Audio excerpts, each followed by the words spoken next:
Сәлеметсіздер ме, менің тұрақты көрермендерім. Міне бүгін біз Тоғжан ата екеуміз таудан барып қына теріп әкелейік деп жатырмыз. Бүгінгі сенбі күнімізді біз осы табиғатқа арнайық деп тұрмыз. Ол үшін біз қына деген шөпті теріп әкеп, осының пайдасын зерттемекшіміз. Осы бойынша ғылыми жоба қорғамақшымыз. Ендеше бүгінгі күнімізге сәт сапар тілеп қойыңыздар. Бұл Тоғжанның жобасы деп есептеуге болады. Құрметті біздің көрермендеріміз, мен Тоғжан екеуміз тауға қына теруге кеттік. Бізбен бірге болыңыздар.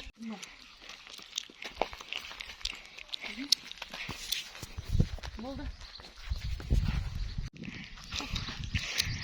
Міне біздің ауыл табиғатта өте күшті. Біздің көшелер. Міне біздің жаңа ауылымыз. Мыналардың барлығы біздің көшелеріміз, жақындарымыз. Әне жаққа тауларды сол жаққа барамыз. Міне анау өне тұрған жаңадан салынып жатқан жол. Ане күшті таулар. Ана жақта көлемі бар метр. Ана жолы күн жаңбыр жауған кезде, қара ерген кезде, сол ана станция жақта су қаптап кетті. Бұл жерде тағы бір айтатын нәрсе, біздің ауылымызда мына жолды салып жатыр, мысалы, мосты мына жерге салды. Бұл жерге ешқандай су келмейді. Ал судың бәрі ана жаққа қарай келді. Жерге ана төмен жаққа қарай. Сол сулар жиылып, біздің анау жерде свет қосатын подстанциямыз бар. Сол подстанциямызды су алып кете жаздады. Енді мен ойлаймын, мына мост жоғары жаққа керек емес. Ана жаққа жасап, сол жаққа нәрсе. Енді осы жолдың бір минусы осы болып тұр еді. Сенеме отыр. Міне.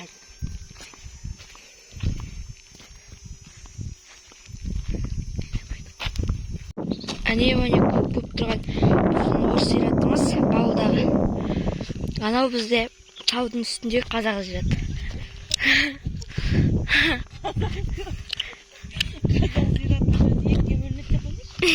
Қазақ пен орыс зираты бар бөлінеді.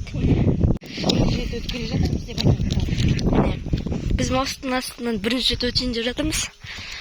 Жол әлі салынып біткен жоқ, Бұл жол әлі салынып біткен жоқ. Сондықтан мосттың астынан өтеміз. Өтіп көрейін. Міне. Міне мост. Анау жаққа өтеміз қазір. Бісміллә деп өтейік. Мама, қорқынышты ғой. Міне біздің мостымыз. Мост өте керемет салынған енді. Бірақ бұл мосттан бізде су өтпей тұр. Су басқа жақтан басып кетті. Енді бұл, наверное, малдар өтеді енді. Адамдар өтетін шығар. Енді әлі аяқталып біткен жоқ. Мосттың түрі осындай екен. Бісміллә деп. Өттік, көшекеміз. Арғарай секірді. Өттік, аман-есен. Жердің барлығы тас. Жаңа жолдың үстін көрейік болған. Анау жақта аттар жүр. Оны жүрсе. Жолдың үстін бір көре кетейін. Қалай болып жатыр екен қысыз.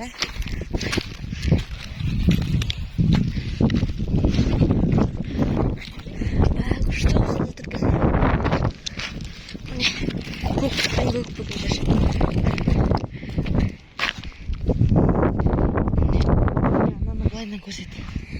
Анау жақта не байқап отырсаңыздар, Алматинский трасса өтеді біздің ауылдың ортасынан. Енді сол жолды жауып, міне біздің новостройка жақтан осы жолды жаңадан салып жатыр. Міне біздің жаңадан салып жатқан жолдарда уже трещина бар ма, не білеміз. Біз анау тау жақтарға барып, қына терейік дегенбіз.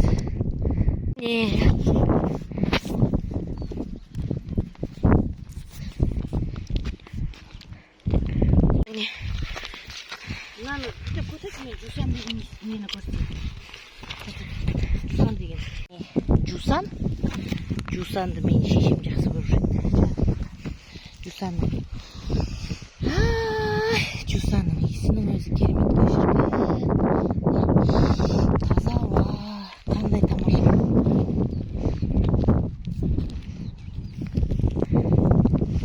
Құрметті менің көрермендерім, міне бүгін біз іздеп шыққан қынамыз міне. Міне осы шөпті біз теруіміз керек. Міне қына деген осы. Осыны терейік балам енді. Балам, қынаны таптың ба? Кәнекей қынаған екен. Кәне қандай шөп екен? Дұрыс. Енді осыны шелегіңе сала ғой. Ал енді осылай біз қазір көп қып қына жинайық. Арнамыздан алыстамаңыздар. Бізбен бірге болыңыздар. Баяғыда маған балам сұрақ қойып жатыр. Мама, сіз бұны қайдан білесіз деп. Өте орынды сұрақ. Мен әкем өстіп қынаны теріп әкелетін шешеме. Сол шешем біздің асықтарымызды бояп береді. Енді мен осыны өзім балаларыма істеп берейін деп жатырмын. Қына тасқа бітеді, ақыл жасқа бітеді деп мақал-мәтел сайысын ұйымдастырып жүрді ме? Ішінен ауыл осындай болып көрінеді екен. Өте керемет. Мыналар көп екен. Екеуі ойнап жүр.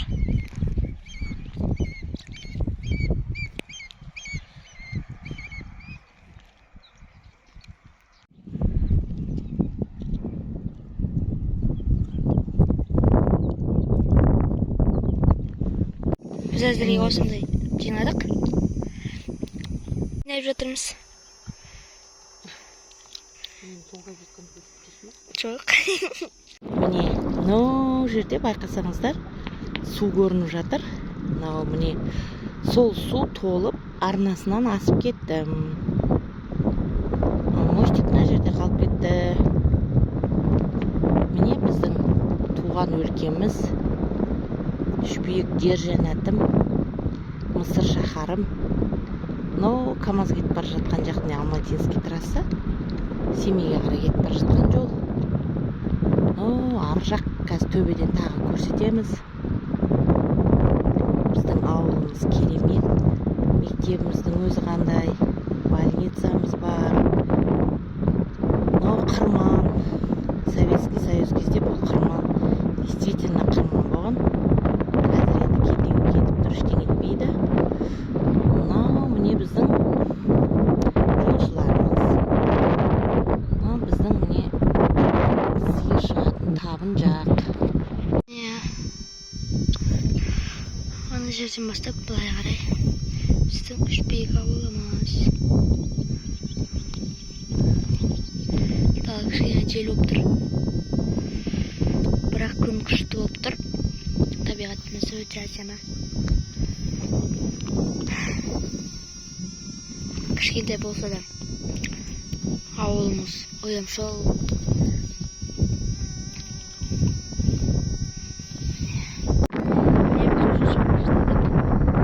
Енді қайтайын деп отырмыз. Міне